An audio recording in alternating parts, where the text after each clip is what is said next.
We're talking about how to spot a narcissist from a mile away.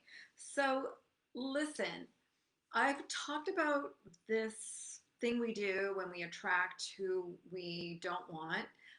And in this group, a lot of you talk about narcissistic behavior abuse, of course, because that's kind of the energy that I've come from. So it's natural that you're going to want to, learn from my experience and to learn how to do it better next time and how to not pick narcissists going forward in your life. So I've already written about this topic in my blog. Please go to dianamicas.com in my blog and look for how to spot a narcissist from a mile away. I'm not going to regurgitate that blog because I've already done that. Today I want to do something really special with you, and I'm so excited and I hope it works. I'm going to try to share my screen on this live to show you my conversation with a real narcissist that I'm actually having right now. So every once in a while, just for fun, I'll go on an online dating site. Not that I need to, because I'm actually really happy. But I'm just curious. So I'll set up my profile in the way that I need to at the time. And there's rules about how to set up a profile, which I also blog about. So go to my page, go to my website, and algorithm is showing me, right? Based on what I've revealed about myself. So this profile that I set up was a little different than the ones that I do before. Usually I'm kind of, and the ones I used to do, I'd kind of reveal my edgy side. This one was just like, let's see what this will attract. I didn't reveal hardly anything about myself, other than what other people have said about me. And I think I said something about integrity is my guiding light, right? Super easy. Just want to have some dates, just want to keep it light. Well, so, I'm doing the swiping and stuff, and I now know what a narcissist looks like when I look at their profile. I want to teach you how to become aware of the subtleties. Love bombing is one thing. So you know that already. If you've experienced a narcissist in your life, you will already know that when someone love bombs you, you should be suspicious because they don't really know you yet at the beginning. So if they're, complimenting you and telling you all these beautiful things, and of course these are things we want to hear, and we just lap it up. When our bucket is empty, we just lap up all of that, all the lovely praise. But what's happening is when you have a love bomb person, they're actually just like hooking you, right? So that's something that a narcissist does for sure. However, you know that narcissists always come from the point of view of themselves. So they will never, or they will always talk about themselves first in a situation, always bring the conversation back to themselves, what they think, what they want, their experience. They will rarely inquire unless they've learned a few skills. They will rarely inquire and actually hear what you have to say and take your thoughts into consideration, because it's always about them. The filter is all about them, right? And of course, there's varying degrees of this psychopathy kind of. We all have, shades of everything. But when it becomes destructive, it becomes obvious. There's manipulation. They make you feel that you're always the one who's the problem. And after a long relationship, you start to believe that, and you start losing sense of yourself. And then that's why you get into these situations. You kind of like have to go, wait a minute, this is not right. There are so many subtleties to narcissistic behavior disorder. So I want to share with you a conversation that I am having right now, because I want to show you exactly what the subtleties are that you need to be aware of when you're in the conversation with a narcissist, perhaps on online dating, when the conversation is so subtle. And I want to teach you how to pick up the subtle cues. Okay. So here is my Tinder profile. I'm having this conversation with this seemingly lovely gentleman named Ted. He's age appropriate. And I just want to draw your attention to his profile. And I just want to make sure of one thing. Okay, great. Okay. Okay, so let's look at his profile. I'm affectionate with an adventurous nature and positive spirit. Happiest when I'm doing something active outdoors, especially near water. Great intro. Then he says, have completed a triathlon, cycled in the velodrome, finished the CN Tower stair climb, built houses for a tribal community in India, but know when to chill and appreciate nature. So much to do, more to see. Oh, so much more to see and do. Okay, so this is where our little red flag comes up for me. And then he says, looking here for something meaningful, including great convo. And yes, that's my dog. She likes everyone. That's fine. Okay, so here's my red flag about this. This is a really typical thing where it's great. It seems like he just wants to share what he's done, but he's not sharing the substance, like what he actually does. Like this is about things that he did in his life, maybe over the past 5-10 years, because we know none of this is going on this year, right? And this year's almost over. But and I don't really know how long his profile has been up. It doesn't matter. All this means to me is that he's giving me some sort of like a little brochure about the things that he did and on vacation or one time he's not a triathlete, he just completed one triathlon. He just cycled a velodrome. He doesn't do this regularly. He finished the CN Tower stair climb. Great. Built houses for a tribal community. Great. That's lovely. But it's not like he's telling me he goes to India every year to build houses for the poor. He's not giving me the substance of what this should be, and what he's intending it to be. I'm not impressed by this stuff. This to me is like vacation. He was on vacation and decided to build some houses for a tribal community, or, just one-off kind of thing. Again, it's lovely and it's great, but this shows me that he thinks more highly of himself than what he's actually telling me. Okay, so this is why I picked him, because I thought, look at this little brochure, of somebody who is telling me that he did these things. Okay, great, but that doesn't really tell me much. So we started a conversation, and here's my second red flag. He says, hi, Diana, wonderful to connect with you. You seem very interesting. Are you originally from the Toronto area? Okay, first of all, if you went up to somebody and said to them, hi, wonderful to chat, you seem very interesting. Are you originally from Toronto? What would your response be to that? Okay, you seem very interesting. I would respond, I actually am very interesting. It's kind of like an inner voice thing. He's trying to it's like he's baiting me, like, oh, you seem very interesting. Maybe I should talk to you.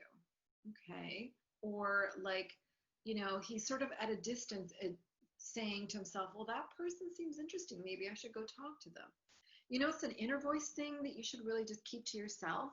Clearly, he thought it was interesting because he started a conversation. In fact, he matched me, right? So he picked me too. That's why we're talking. So that's my second red flag. Then I tell him I'm originally from Toronto. How about you? He says he grew up. He came to Toronto when he was 2 and grew up in Etobicoke. He's, da da da da da da. This is what I'm doing today. I love the outdoors. What do you have planned for today? And he says, oh, that sounds wonderful. I'll be departing for a dog walk and then the distillery district for lunch. My pooch wants to ask, are you dog friendly? Okay. It disturbs me when people speak through their animals. That's my third red flag. And he seems to be speaking in a really formal manner. He is not speaking in a casual manner to me at all. That sounds wonderful. I'll be departing soon for a dog walk. Now, He came here when he was 2. Maybe he's from England, and that's part of his culture to speak in such a formal manner. But I don't know. He's 55. He came here when he was 2. He's been here for 53 years. So it just kind of, it's something to note, right? Okay, so I say, yeah, I grew up with dogs, love dogs, toying with the idea. What's her name? Abby is a golden doodle. She likes everyone and wants to go everywhere. LOL. Enjoy your yoga retreat. Let's connect later. Have fun. Okay. Seemingly innocent connection. Here's the underlying view of it. Okay. First of all, I didn't say I was going to a yoga retreat. I said I was doing yoga in the park. So he didn't really hear me. That's, what is that, the 4th red flag? Then he says, let's reconnect later. So that's a very removed, distant, friend-like kind of general loosey-goosey, let's see how we are later and let's reconnect. This is a dating site, and if you're not actively looking to actually have a date with somebody, then you're just playing around, okay? So if he was really interested in me and really wanted to connect and have something meaningful, like he says in his profile, he would have said, I have to go out and walk Abby, or I've got some chores to do today. Can we talk later? I'm really enjoying this conversation. How are you after dinner? Like, being direct and trying to get me to talk to him again is the way he should have approached this if he was really interested in connecting with me. But his response is telling me he's kind of not interested. Maybe we should reconnect later. Have a great day. Great. So that was Saturday. He reconnected. I did not reconnect. I was busy, and I was mulling over this conversation, whether or not I should continue. So then he says, hey, how was yoga in the park? Okay, he corrected himself. I've only done that once. Must return soon. Why must he return soon if he's only done it once? I once went to a meditation temple in India. Yoga there was sublime. Okay, again, kind of weird formal way of saying things for a man. Also, why did he feel it was necessary, and why did he feel that that would impress me, that he went to yoga just once in his 55 years and that he should return soon, as if, he's going to do it, right? It's kind of that, oh, I'm so great. I did yoga once and I'm going to do it again, maybe. And oh, I went to a temple in India once and did yoga. It was sublime. Red flags. All right, let's keep with the conversation. So on Sunday, he connects and says, glorious day out today, Diana. Not, I hope you're enjoying this beautiful day, Diana. What have you got going? And so it was very, again, really removed, just making a statement. Abby and I had a fun hike this morning. Hope you're having a great day. So this comment is just a statement. These are just statements. They're not in any way wanting to connect with me. Okay? That's number 1. Sunday. Well, goes by. I don't respond. Monday morning. Good morning. Yesterday was beautiful out. My son, who's visiting for 2 weeks from Victoria, spending time with him over the next couple of days. And then I ask a question. Ted, have you ever been married or had kids? He responds, I'm sure your time with your son was precious and you cherish every moment. You must be grateful. Again, of course I'm grateful, but don't put thoughts and words in my mouth. Thank you. And then he answers, I was married for 20 years and initiated the split over 3 years ago. My daughter is 19 and lives with me, and my son is 16, lives about 10 minutes away with his mother. And Gio? Then I respond, I was also married for 20 years, gave him the rundown of my kids. Yes, feel very blessed to have these young men, grateful for Peter's visit. I've been divorced for about 8 years. Can you tell me why you initiated the divorce? How blessed you are, and a grandchild. So he's not answering my question. He's having oh, oh, you must be so blessed, and a grandchild. Great. And then he tells me, this app is on my iPad, which I have at home. and I'm just leaving for work. Glad to continue this. So I don't care that he's talking from his iPad. Again, unnecessary information about himself. Says he has to leave. Glad to continue this. But then he answers me anyway. We were too roommate-ish. I'm very affectionate and she wasn't. I took initiative a lot and accepted the rejection for years, but then decided enough. Also, she's always the victim of something, always an issue. The latter is why my daughter lives with me. We're allergic to drama, LOL. I'm an optimistic person in general, and everyone knows it. But I was not myself in the marriage, felt caged and angry too much. My revelation after the split. I should have done it sooner. Hashtag life is good. Okay. Whew, lots of red flags here. Okay, first of all, we were too roommate-ish. Huh, isn't that interesting? So I've just identified that he's speaking to me from a distance, okay, not really connecting. So, okay, that explains why they also didn't connect. And then he says, I'm very affectionate and she wasn't. I took initiative a lot and accepted the rejection for years, but then decided enough. So what he's saying here is he had a higher sex libido than his wife. She was not feeling it with him because they were so roommate-ish. And then he felt rejected for years and then decided that was enough. So he's basing his whole marriage on this fact that he was rejected because she wouldn't give him sex as often as he wanted. Huh. Okay. And then he says she was also the victim of something. Always an issue. The latter is why my daughter lives with me. We're allergic to drama. Isn't that interesting? What about his son? Why doesn't his son live with him as well? That's a red flag there. So what is this, a sixth, seventh red flag? He called her a victim. Okay, let's continue. He says he's an optimistic person, but he wasn't himself in the marriage. He felt caged and angry too much. And that's what his revelation was. His revelation was that he should have split because he was angry because he wasn't getting enough sex. Okay. That's the reason for a divorce. Okay, let's continue. So I want to dig deeper. So I say to him, thanks for being so open. You, of course, can answer this one when you have time, no rush. I really wanted him to take the time to answer this question because this is the key question. The key question, ladies, that you need to ask any man that you are trying to date or that you're talking to online. It is, besides the revelation of leaving sooner, what did you discover was your contribution to the breakdown? All right, here's his response. Good morning. I relish great convo. So I'm truly thrilled with your question and inquisitiveness in general. Now I'm even more attracted to you, Diana. So here's a more baiting. This is a baiting line, right? He's only interested in what he wants here.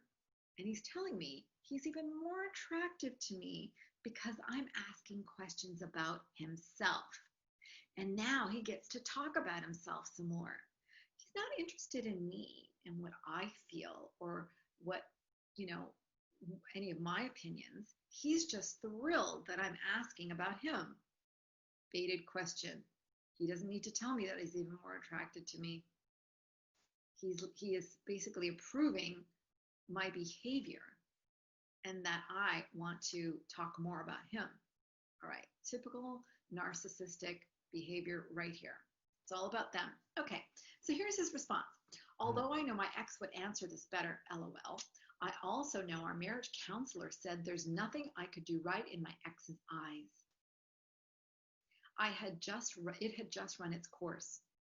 I really wasn't myself as a result of subconscious anger about the marriage. I've done homework on myself since the split and realized I should have trusted my intuition long ago. Okay, let's unpack this. First of all, he's telling me, well, his ex would say something differently, so that's a little dig at his ex. Not necessary at all. And he also brings in an authoritarian or an authority figure to validate his thought process. So he says, a marriage counselor said, there's nothing I could do right in my ex's eyes. So if you've been to therapy or a counselor, you will know that a good therapist or good counselor will never pass judgment or make any type of conclusions.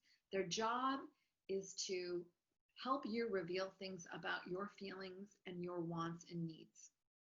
So basically, what I read here is that he felt he could do nothing in his ex's eyes, right? And he's using his counselor to verify his thoughts. It had just run its course. So, okay, I don't know what that means exactly. I didn't realize that the marriages run their course. Sure they do, but he's implying that the counselor said this, which isn't something that a counselor would say. I really wasn't myself as a result of subconscious anger. I've done homework on myself since the split and realized I should have trusted my intuition long ago. Okay, let's leave that. I know there's nothing specific there, no list. Thankfully, the counselor was able to identify that my ex was narcissistic and that the relationship decline was unfortunate but unrepeatable, or he says unrepairable. Again, the counselor would never make a statement other than to encourage, your revelation around your conversations and around your marriage. Their job is to pull you together, not to, pass judgment.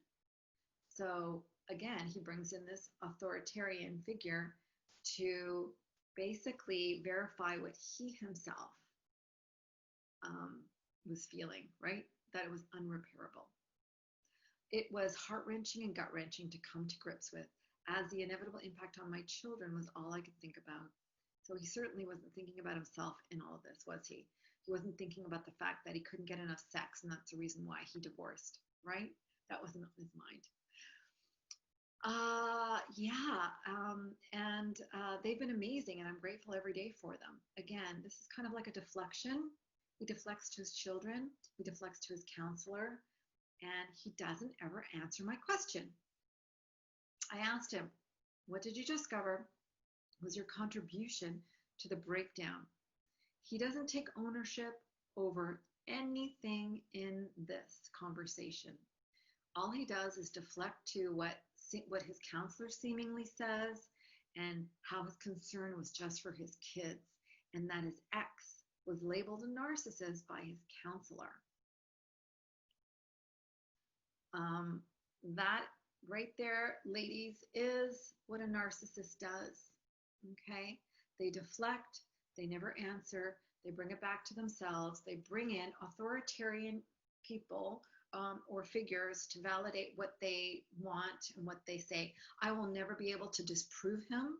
I will never be able to go to the counselor and ask if that truly was true, or even ask his children. So he knows that, right?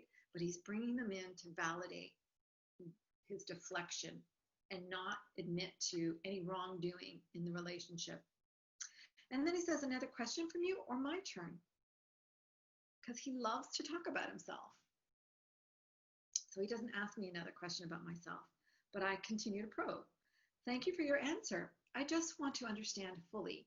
Can you please expand on subconscious anger about the relationship? Also, what homework have you done on yourself? More therapy, reading, introspection? And here's his answer. By subconscious anger, I was referring to inner frustration with both the relationship and my inability to be myself. Nothing violent, goodness. But she was very Jekyll and Hyde. Just when I thought things were fine, there was an issue. She was always the victim of something. I felt no way out. Okay, let's unpack this. So the subconscious anger was referring to his inner frustration with both the relationship and his inability to be himself. Okay, and instead of owning this fact that these were his issues that he had to deal with, he again points to his wife. It's his wife's fault because she was Jekyll and Hyde. And just when things were fine, there was an issue. She was always the victim. I felt no way out. So she was the victim, or is he saying he was the one who was the victim here? Because that's what he's describing. He's describing to me right here that he was the victim, and it was because of her Jekyll and Hyde behavior that he felt frustrated and an inability to be himself. So he's in no way taking responsibility for his own feelings. Let's continue. As for homework, I did remain seeing the same counselor after, who admitted she, after many years, had never experienced someone as narcissistic as my ex. The two of them exchanged words, and it was awkward. My ex has a pattern of this with others outside of work. This is a statement that I will never be able to prove, and neither will he. How does he know what her pattern is outside of her work? Was he there spying on her? At work, she claims to have a very high rating from her staff. So be it. So he's he's dissing her, basically implying that she's really not that person. She really has this pattern with everybody. He's making what we call absolute statements, right? That he in no way could know. But just to prove, again, that his counselor called her a narcissist and that she has this pattern outside of work. Okay, let's go on. I've also enjoyed reading about why people think and feel the way they do. Some, in theory, is predetermined. Of course, had I researched these details long ago or years ago, my intuition would have said she and I are not compatible. So he's telling me, sure, he saw a counselor, but he really didn't do any work on himself because his counselor, according to him, just reinforced that he was okay and she was the narcissist, right? And that she had a problem outside of work. And that he's enjoyed reading about how people think and feel. He doesn't say that he's read about certain issues that he had or that he was working on. He's telling me that he enjoys reading how to manipulate people in a way, because that's what he does. And then he should have trusted his intuition. By the way, check this statement out. I'm gladly working from home the balance of the week. Yay. Okay, another deflection, another statement that has nothing to do with my question or this discussion. He's basically just saying, oh, look at me. I'm at home for the rest of the week. Look at how lucky I am. And then he says, enjoy your last day with your son. Let's continue this after. Circle back at your convenience, Diana. Very removed again, very distant. Let's continue this after because now I'm just too busy. I have to go to work. So he's kind of stringing me along. Like this is his way of stringing me along. But, at your convenience, Diana. So if you've read my blog and if you've done any research on narcissists, you will know these principles in theory, right? You've experienced it on some level with whatever level of narcissist you've experienced. But the trick now is, how do you identify it with anybody that you're now either talking to or thinking of dating? Because it can be as subtle as what I have shown you here. This gentleman is the narcissist. He presents himself as the victim. And yet he claims his wife is the narcissist and she complains that she's the victim. Do you understand how this works? So what do you think I should do here? Well, I'll tell you. It's not your job to fix anybody, and there's no way you can rehabilitate a narcissist, okay? It's not your job. Don't do it. So if you are speaking to somebody who you identify as a narcissist, this is your inner work. It's not my job to teach this guy that he hasn't actually responded to my questions. He hasn't really answered any of my questions directly, but he's kind of deflected and show me something else so I wouldn't actually have to, you know, hear anything from him because he doesn't want to talk about himself other than to talk about how great he is. And it's not my job to tell him this. So I'm going to cut this conversation off. But what do you think I should say at the end? I'm curious to know. Give me some ideas at the end of this video. I'm curious to see what you think about this conversation. All right, I'll talk to you soon.